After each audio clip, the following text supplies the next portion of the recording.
நம்பு நம்பு நம்பு முருகனை நம்பு.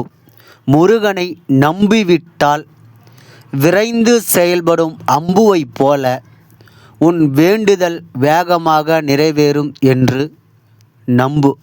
இதுவே இறைவனின் அன்பு. நம்பு நம்பு நம்பு முருகனை நம்பு. முருகனை நம்பிவிட்டால் என்றென்றும் வராது உனக்கு வீண் வம்பு. நம்பு நம்பு நம்பு முருகனை நம்பிவிட்டால் உன் வாழ்க்கை செல்வம் செழிப்புமாக மாறும் என்பதை நம்பு. இதற்கு உதாரணமே ஆறுபடை வீடுகளில் மக்கள் முருகன் மீது காட்டும் அன்பு. நம்பு நம்பு நம்பு முருகனை நம்பிவிட்டால் உன் உடலுக்கும் உன் உள்ளத்திற்கும் முருகனின் அருளோடு வந்துவிடும் புது தெம்பு.